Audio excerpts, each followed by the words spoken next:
And welcome back now to the 2021 Nuttycombe Invite on the campus of the University of Wisconsin in Madison. I'm Rob Vermillion, joined by Carrie Tollefson. Again, it's 50-ish degrees, a little soggy out there. We're watching the grass get a little muddy on some spots on the course, but feeling good nevertheless. We've got a big championship race coming up here, the women's 6,000-meter championship race. And Carrie, we have got some real teams out here vying for an incredible win here today. Would go a long way in confidence building towards regionals and nationals. I think so. This is the first time we're seeing a lot of the top-ranked teams. 6 of the top 10 actually are here today. Are they, going to field a full squad, the one that we'll see in 5 weeks? I don't know. I mean, I think I know that there's a number of athletes that are not racing today, but then there's also athletes that we haven't seen this year yet that are coming in and making a full squad. So, yeah, our big three, NC State, BYU, New Mexico, are here, but also, we have Minnesota, Washington, Stanford. I mean, the list goes on and on. This is a big, big race. And now it feels like cross-country season is starting because pre-nats for this morning, Nuttycombes today. We'll have conferences. And then the next one's the big dance. The big dance indeed. And like you said, we've got a lot of teams here who are returning from the top 10 at the last NCAA cross-country championships. And again, notably, those teams, as we look in rankings, you noted NC State atop the field. They just seem to be deeper than anybody else out there. They could almost field 2 teams and vie for a championship.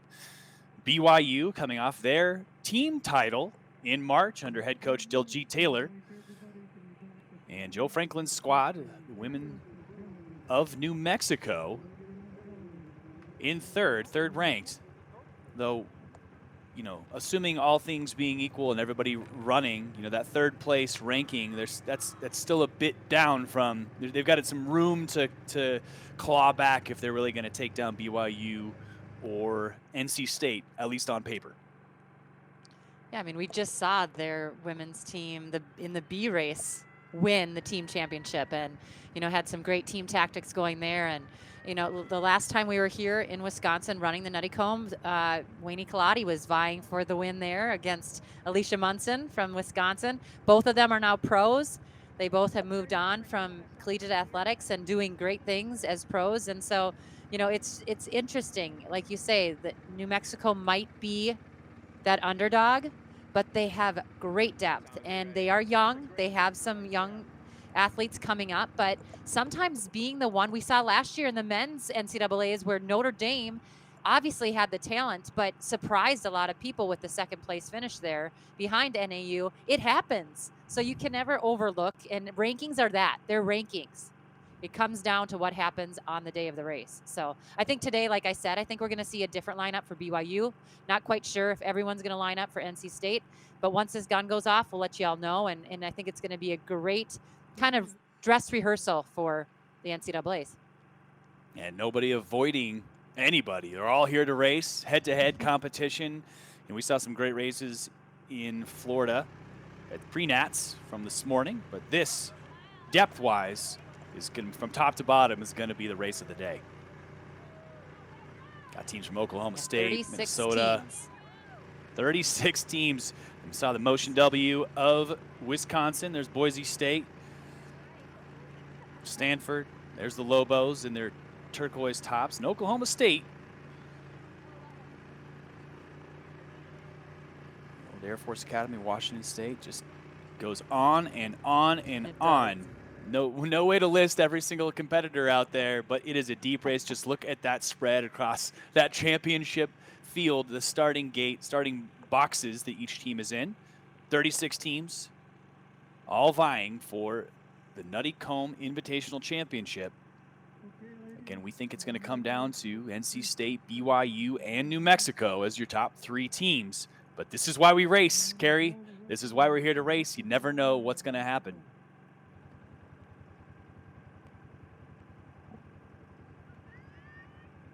There's a lot of individuals that we're keeping our eyes on as well. Taylor Roe, who was runner-up last year from OSU at NCAA, she's out here. She said this is going to be the quiz, or like a midterm. Obviously NCAAs are the final, but today she's just seeing how she's doing, where she lines up, and she's really pumped about her team. Yeah, she should be. Oklahoma State, a fantastic squad. We'll see how deep they are in today's race, and we're off and running. We'll have to see if the tactics play out similarly to that women's and men's B races where people were pretty patient. Nobody really got after it in those first few kilometers. As we've noted earlier in the broadcast, many coaches we talked to said that they were preaching to their athletes that they had to stay patient, get in good position and stay patient, because you're not going to win this hilly course in the first 3K. You got to do it in the last 3K. Yeah, we watched Elise Thorner in the B race. She ran basically every 2K right at 7 minutes or just under. Every single one was right there. So she ran a very even race. I think on the men's race, we saw a little bit of a push, but they attacked the hills a little differently from about 5K out. So it'll be interesting to see how they do this here on the women's race. But again, this course is up and down. They have to climb some big climbs, then they come down, but then there's these little mini climbs along the way. There's never really just a flat, straight part. It's either up or down and then rolling. So here we're seeing the lineup of NC squad State. Yeah, excuse me. I was about to say the same thing there, Carrie. It's so deep. We'll be able to see who exactly towed the line for this championship race, as we'll give you results every 2 kilometers throughout this. Again, it's like a 3-loop course. No 3 loops are the same. So this first 2K coming around, we'll get you the actual places, and we're going to better identify exactly who is winning. You see the Ducks of Oregon.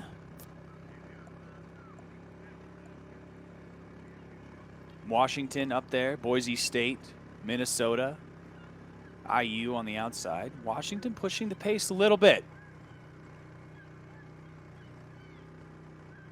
Minnesota Gophers there, ranked number 6, having a really good start to the season. You know, they ran well at GRIAC, and you know, Sarah Hopkins is really kind of building the excitement on that team. Last year, they had a real good taste of what it was like to be in the top 10 at NCAA cross country, and I think they've really carried that on. Bethany Haas sort of leading the charge there for the Gophs.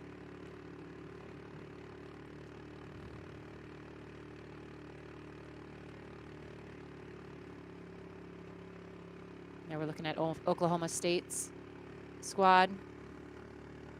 You know, listening to Taylor Roe, she's very chill. I was listening to a conversation she had with Eric Boyle, and you know, she's chill about how things are going, but yet you can kind of feel that attack. Like she's got that, it's almost like this hunger that you can hear.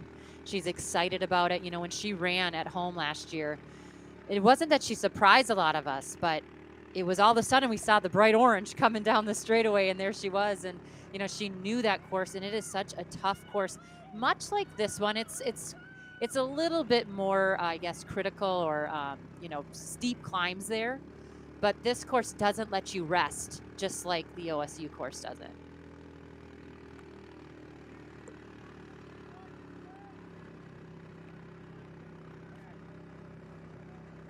Everybody in it got a massive pack, no breakaways yet. We're only a little over a kilometer in. Wouldn't expect to see a fundamental break. You see the teams all kind of packing up with their teammates. You see there's the NC State squad on the far right in all black. You see a whole bunch of them there. There were some Ducks there in the middle. They got the white jerseys. You see a bunch of Huskies of Washington right in the center of picture. So as you noted before, kind of that team check, hip check. Where is everybody? Head on a swivel the first few kilometers, making sure that everybody's around you and getting your team in good position. Because it's easy to just get lost in the pack and lose confidence that way. Well, I think when you are one of those top teams and you know each and every one of your teammates has something they can do individually, you know, some of them are all going for the win individually, but I think that the big thing is you got to see your teammates. You got to know where you are.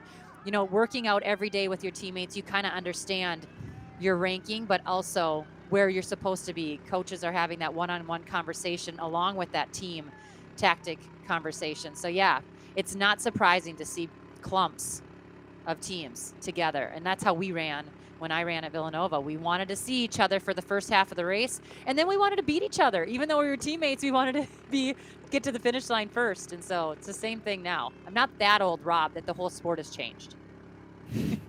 But you did win an NCAA championship back in 1997, if that ages you at all. Knock it off. I think it was 2007. Sure, right. There you go. So you see the tall figure from Washington in the middle. That's Herberg. She had a pretty aggressive run at the Pac-12 championships last year, leading wire to wire. So very comfortable out front, but she's certainly not running away from this pack. We've got plenty of athletes still in it here, as we're not even up to 2 kilometers yet. But we've already seen, Gary, some undulating hills. So the sting is in the legs already.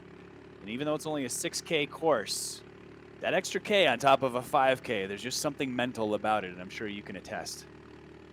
Yeah. I mean, watching right now, Bethany Haas, a lot of the athletes are coming from GRIAC or some of these earlier meets. But GRIAC is one of those races where, in those courses where it is an up and down, no real, spot to kind of just get into your rhythm. It's always up and down. The footing is uneven.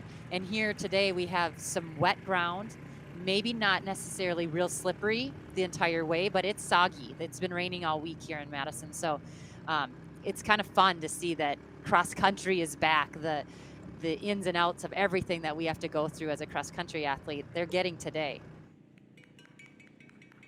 And Carrie, you talked a lot about tangents and being how this course really, you need to respect the tangents if you're going to race fast. And it seems like in more cases than not, Oklahoma State has been right on the inside, we'll call it the rail. There's no rail, of course, but on the inside of the turns. Whereas the outright leader, Herberg of Washington, was just super comfortable running smack dab in the middle of the lane. I would just want to be curious if those kinds of things will ultimately matter over the last kilometer. Well, I think that we saw in the men's B race, Ajibali, who knows this course, he's from Wisconsin, he took the tangents from about 2K on, the last 2K. He really kind of came up the hills and slung, would slingshot off the turns in different ways because he knows that. And I think that's something that you have to pay attention to on this course. And, a lot of these athletes are just running to race today. They might not be thinking about as much as they would at the NCAAs, but some of them did race here in 2018. So they know those tangents and they will run them better.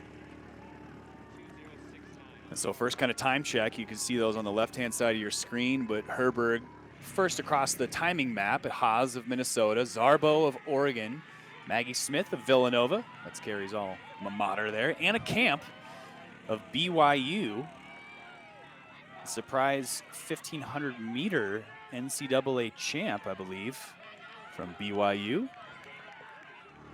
Allie She was Shadler 11th of last Washington. year at the NCAAs. Sorry, Rob. She was 11th last year at the NCAAs. And, there are a lot of athletes on the BYU team that we're not necessarily seeing today, but they still are putting together a really good squad. And so, I think that team right there has so much energy and expectation to be really good, no matter if they're running indoors, outdoors, or cross country. Diljit Taylor has built such a fun atmosphere for those ladies.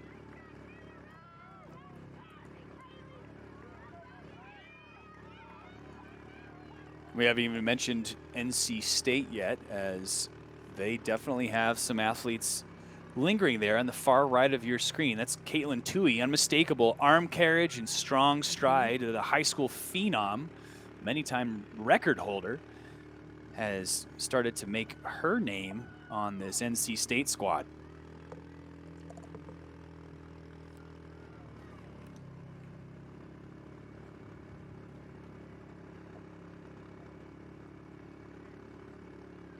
Yeah, sort of surprising to see NC State not way up front there with a ton. I mean, they have the 2 up there, but there's so many athletes right now, you can get lost. And that's why you have to know where your teammates are.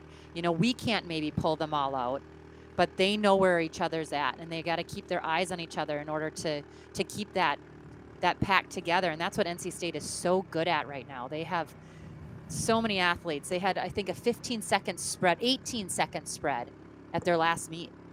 I mean, it's amazing. You know, that's what's going to win NCAAs, and we know that tight spread is what you need. That tight spread across championship scoring, absolutely, Carrie, because those single spots can add up at those higher numbers, and they clearly are prepared to run as a pack, the Wolf Pack. And just a quick note, NC State in real time right now has about 7 athletes in front of BYU's number 4. So if that gives you any indication of where things stand, just a little over 3K into the race, NC State looking very, very good, and we haven't even really started to race yet, Carrie. Yeah.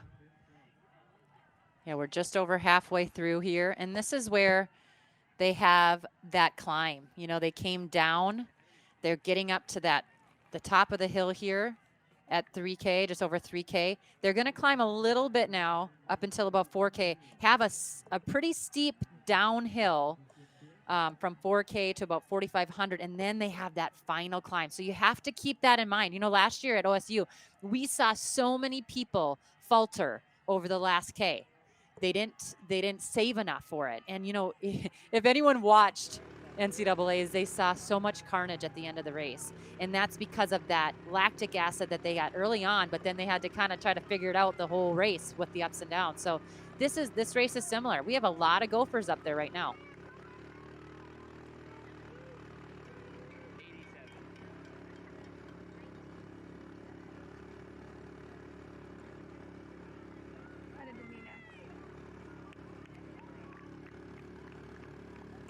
Taylor Roe leading the way. She said she wanted to get on this course. She needed to see where she was. She wanted to see where her team was at.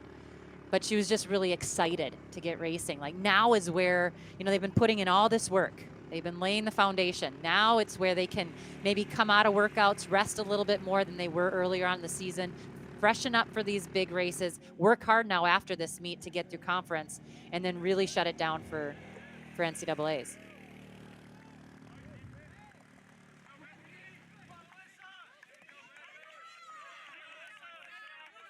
So things starting to break up just a little bit as the athletes are approaching the 4-kilometer mark. Still a little ways to go. You see some of those Badgers coming through here on their home course.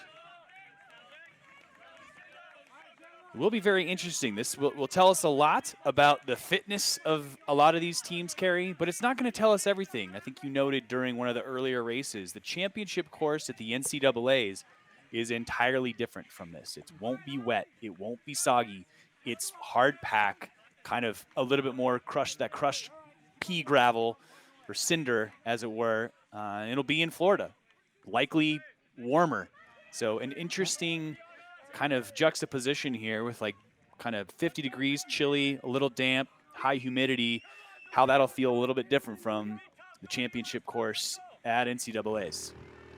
Yeah, what I like about the NCAA course, and we've seen it with USA Cross Country National Championships there, is it's good for everybody, whether you are a distance runner or you are a track athlete or you're somebody that's up on your toes or maybe even sits back. It's just it's a fast course. It's not flat, but it's fast. And so it's going to be a good equalizer for everybody because you're going to go there.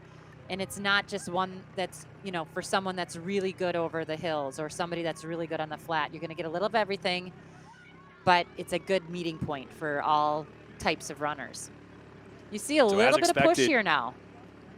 Yeah, absolutely. That's just going to get to that, Carrie. The Taylor Roe and Amanda Vestry of Syracuse giving a little bit extra there. They're kind of going head-to-head now as they come through 4 kilometers. So Roe, the runner-up from NCAA's last year. Vestry, senior from Syracuse. Southern Utah's Allison Prey. We can't overlook Southern Utah. Fantastic cross-country program perennially. It just doesn't always get as much love as a lot of the big major programs out there. Kelsey Chmiel of NC State, obviously in that lead pack. So is Caitlin Toohey. Toohey always seems to be able to run aggressively up the hills. She is a tough runner, prides herself on gritting out the harder cross-country courses. She's always been good at everything that she does. You know, I mean, she's just a solid talent. And I think she's got a really good head on her shoulders. She seems like she's come back from the disappointment and the ups and downs of the world that we live in as runners, with injuries and things like that. But she's really carried herself in a way that you can see she's going to have great success. And that's why we saw her finish 9th last year at the NCAA, is when she wasn't maybe even herself yet. She was just getting back into form. So this year, she's really trying to, you know, just kind of go out and race and not maybe think as much as she did last year when she was trying to get back from injury. It's also through that 4K mark, Carrie, the team scores are rounding into form. NC State atop the leaderboard, but barely over New Mexico.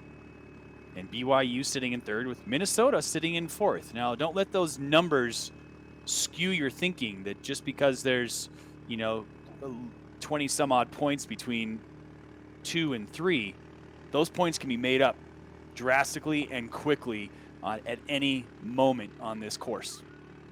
Well, we saw that in the men's B race. There was a lot of people that were coming in hurting because that last climb, the last 400 meters, is uphill into the finish line. And you have to make sure in races like this where there's so many bodies that you're saving something to hold people off.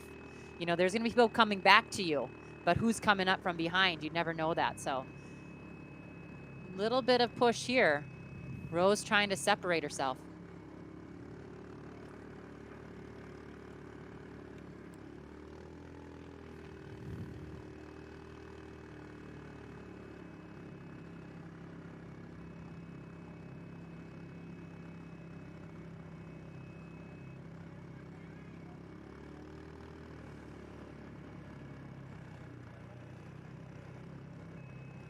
Now through 5K, considerably faster than the B race, which was in the 17:30 range, if I recall, Carrie. So certainly a much more aggressive tact by Roe. Up front, Taylor Roe, the runner-up. Looks like Chmiel there in 2nd in the black jersey of NC State, looking very good. Southern Utah. Chmiel was 9th. Excuse me, I said Tui was 9th. She was 24th last year. Chmiel was 9th last year at NCAAs, but having a great season again this year. I mean, they're all three. Steelman, who's not in the race, but Chmiel and Tui and Steelman have all been interchanging this year. They've been a really good top 3. Really good, solid top 3 for NC State. But as we've said, NC State has about 10 athletes that they could choose from right now. They have such a great team. And they lost Lori Hennis's daughter. We have another pro that, you know, she went pro as well. So Lori Hennis has just done so much for NC State. She's been there a long time. When she was an athlete, she then went into coaching, and now she's been there for quite some time. Also having a great race out there. Sitting in 3rd is McCabe of West Virginia in the all yellow.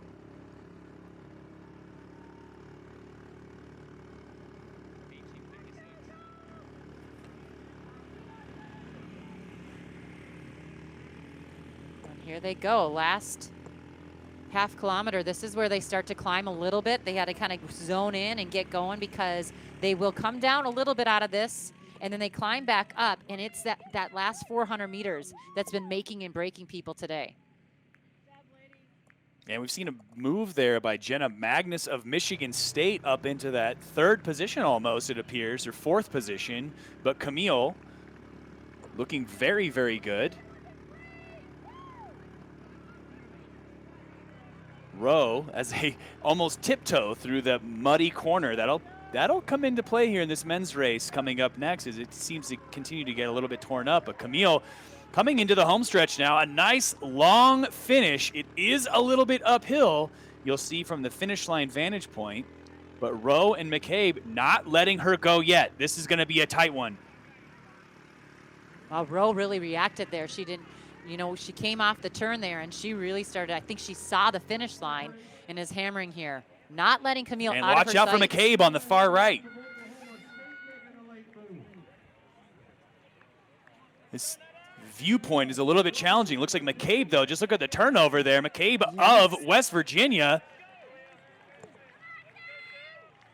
What a powerful move there from about 300 out, just slightly took that left stretch of the finish, and there she comes across the line. 1957 for McCabe. Chmiel, 20 minutes flat. And Roe, 20 minutes 01. Magnus, though, of Michigan State having a tremendous finish, making up 10 positions from 4K to 6K. Wow.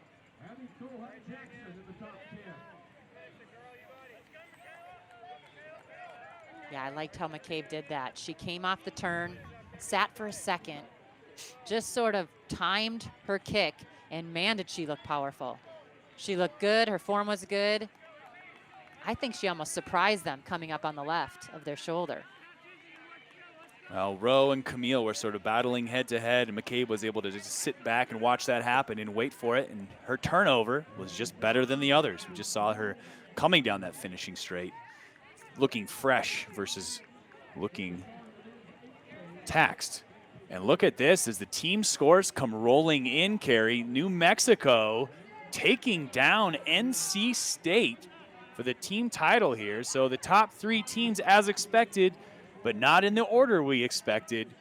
That'll do a lot for New Mexico's confidence, as they have been sitting in sort of in a distant third from an analyst perspective and a coaching poll perspective, but showing themselves to be top contenders as they look to qualify for the NCAA championships and have a bit of a rematch in Florida.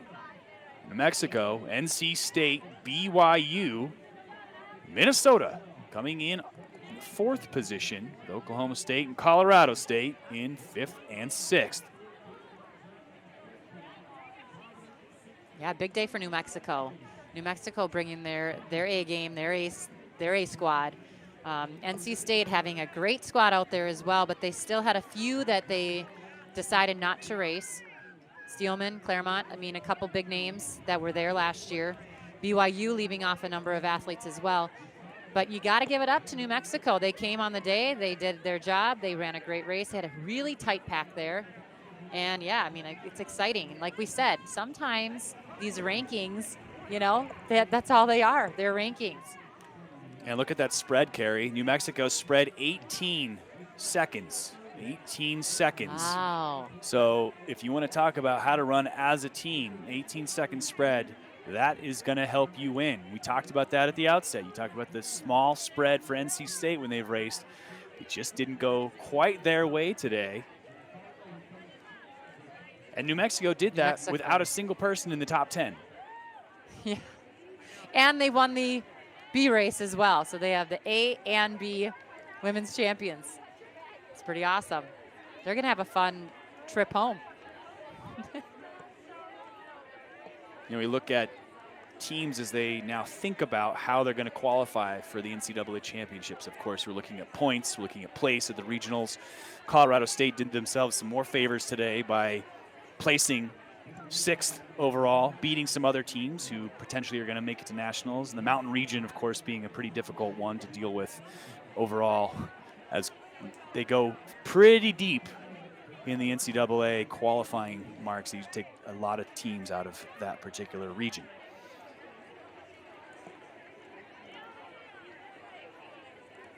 And fun little note, McCabe, who is your champion, in 2019, she was 153rd place in this race.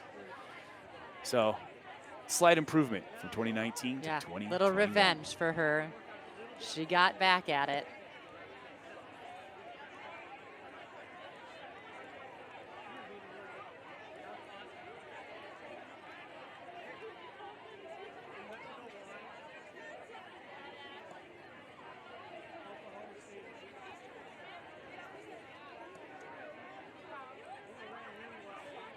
Yeah, I just loved watching McCabe finish strong like that. I mean, you could just see the power in every step that she had. And this was a tough course. It beats you up, but she did not look like that. She looked like she had something left in her.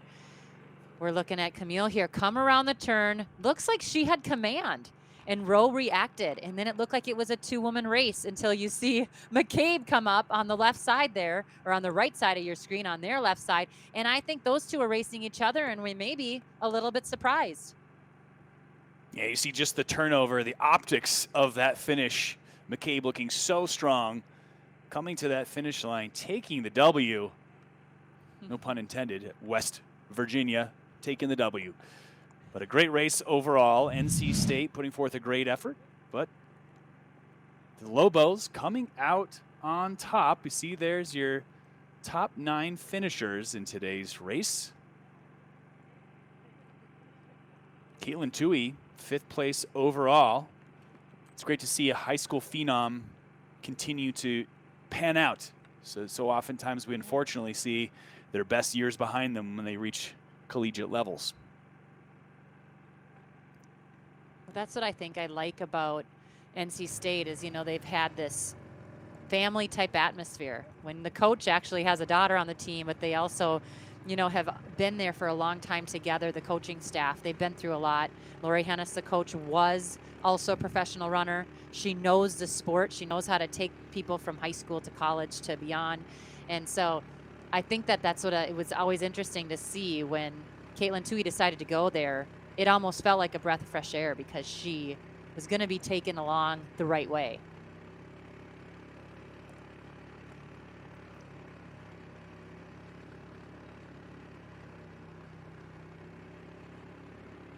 It's also great to see kind of the parity of collegiate cross country start to get wider and wider as better, more teams, more high school phenoms are choosing programs outside of your classic contenders. And we're watching a lot of teams a la Boise State, NC State, teams that clearly have had good programs, but some teams are just now elevating to new levels. It's just really great to see it.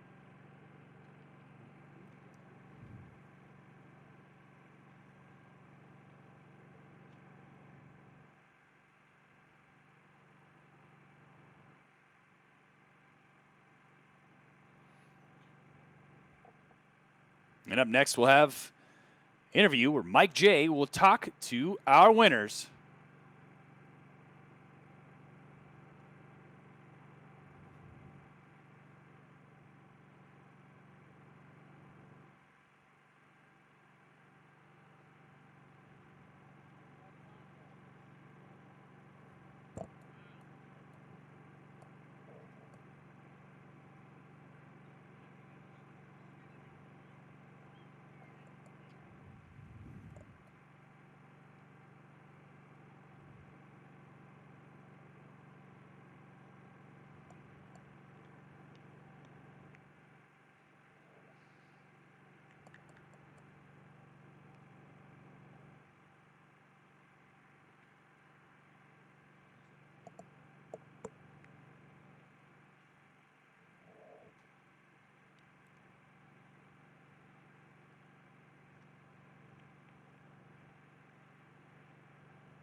And ladies and gentlemen, joining me here near the finish line, the champion, the Nuttycombe Invitational Women's Championship race today, 6,000 meters. This may be one of the stats of the season. Okay? Kaylee McCabe of West Virginia in 2019 was 153rd, running 21:40. Today she's our champion and ran 19:57. What could we accredit that to, Kaylee? I think I've just had a lot of experiences in between then. Obviously, the whole COVID break, and then all of last year got some really good opportunities, and then just a lot stronger coming into this year, a lot more confident, and kind of panned out well. It was quite a while in this race before there was any kind of a breakaway at all, even by a small group, but you were a part of it the entire time. Was it confidence that just kept you in there? You felt so good? You did, this is the first phase, so to speak, of the championship part of the season with the conference meet, regional, and the national championships. Tell us a little bit about your confidence in this race today and running up front with those outstanding athletes. I think I just, coming into it, wanted to stay in a pack. I didn't know how big that was going to be. But then just as it went on, I was feeling so relaxed and didn't feel the need to press. We had, a lot of really good runners in that pack and pressing at the front. So I think just trying to stay as relaxed as possible and then see where that took me by the last kilometer. Well, you had an outstanding kick in the last 100 meters as well. Is that one of your forte? Is that something that you've also obviously gained confidence in after a minute and a half improvement from the last time here? But you had an outstanding kick at the finish. Yeah, I mean, I'm kind of lucky to feel good at that point. Sometimes I don't, but I could kind of feel relaxed up in that point, and I could kind of still see the separation not getting a lot bigger. And so then just kind of, I know this straight's very long, and so just seeing how long I could be patient, and then when I was ready to just kind of see if I had anything left, and it worked out well today. Well, you were patient when you needed to be, and you found another gear when you needed that as well. Ladies and gentlemen, your champion for 2021, Ceili McCabe of West Virginia.